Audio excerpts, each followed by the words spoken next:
Tom Pace here with a Talk of the Town with a music legend. What else can you say about James Burton, who played guitar for the great Elvis Presley, John Denver, and you named them, and he's played with them.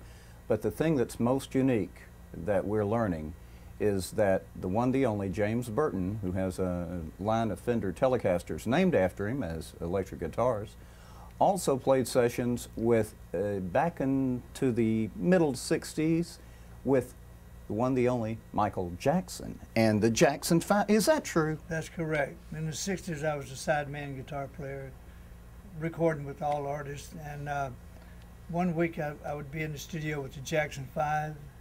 And the week after that, I'd be in the studio with Donny Osmond, with the Osmond family. Well, everybody, and we'll go to that in a minute, but, you know, Michael passed away here June 25th. It was a Thursday. And, you know, as everybody says, that'll be a day that I'll always remember. Where were you when that happened? I was on a flight on my way to Holland, Amsterdam, and I didn't get the news until I arrived in Amsterdam, and that was a big shock to me.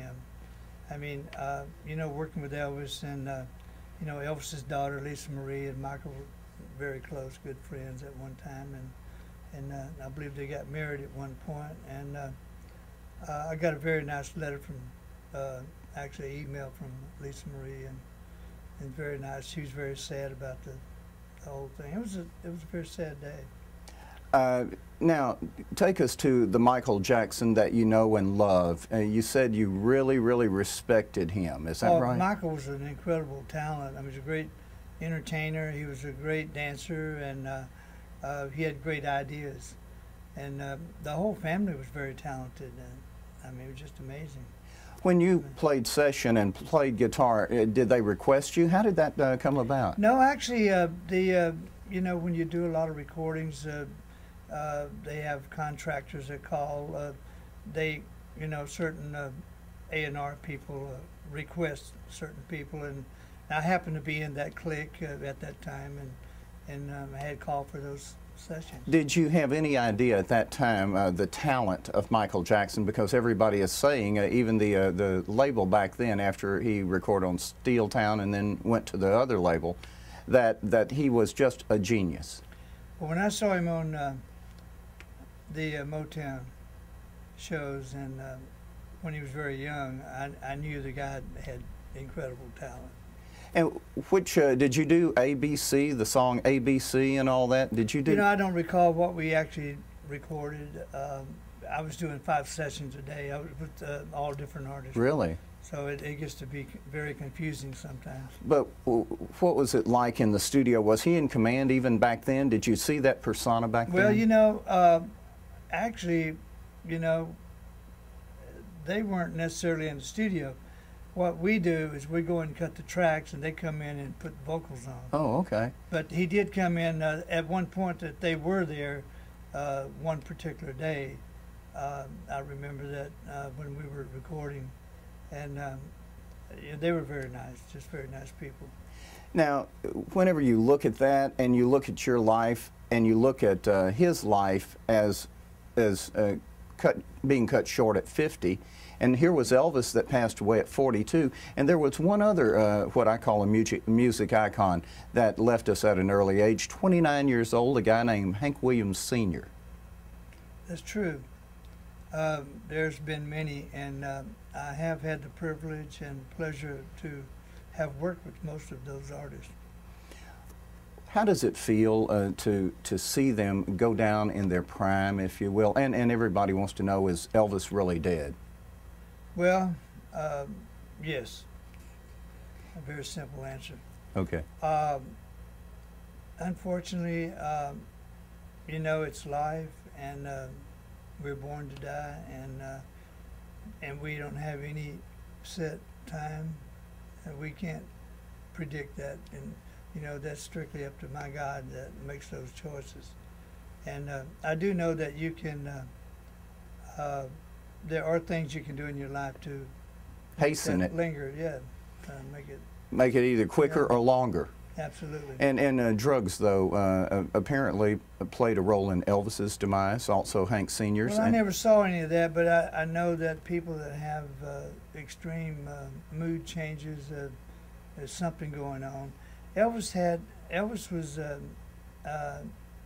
medication he was on was a legal prescribed medication, and because he had a back pain, back problems, and things like that.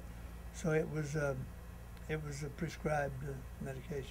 And Hank Sr. Passed away on January 1st of '53. He was 29. And just you talk about the age differences, and yet they all kind of shared an issue, a problem in common. Yeah, I think a lot of entertainers had created an incredible crutch to lean on, which is a very serious handicap. And I think that Hank Williams' biggest problem was drinking. I think he was a very serious alcoholic and didn't have enough help to take care of that problem, or didn't want to. I think people that do things choose that. Okay. They choose things in life. With a real legend, James Burton, here with us on ShreveTalk.com and the Talk of the Town, and Tom Payson. As we're wrapping up with Brother James, you were in the studio session recording tracks for the Jackson 5, and they played a Chitlin circuit, as it said, but they recorded so many great songs. And as you watch Michael evolve in his later years, how does it feel to say, I played guitar on his tracks when it was the Jackson 5? Well, it's a great feeling. I mean, it's like I've worked with so many great artists, Nat King Cole, Ray Charles. I mean, the list goes on forever. And it's a wonderful feeling. It's a blessing from God to have, that gave me my talent and put me in my position to go where I'm at today.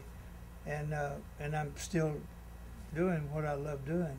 Go back to 2002. Michael Jackson was 2001. Okay.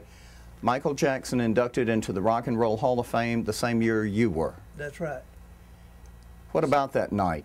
Well, it was a great night. I mean, Michael walked out and he had a great speech for the audience, and everybody loved it. And as a matter of fact, they were very happy he showed up, that he came for that, because it is a very great honor.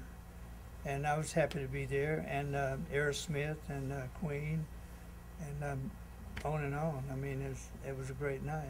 Yeah, go ahead. And a dear friend of mine who I worked on many records, called The Wall of Sound. Phil Spector was there, and Phil came up and shook hands and hugged me and congratulated me. And he said, "Come with me, I have someone that wants to see you." And I went in, and Nancy Sinatra was there at his table. Oh my gosh. I thought that was incredible.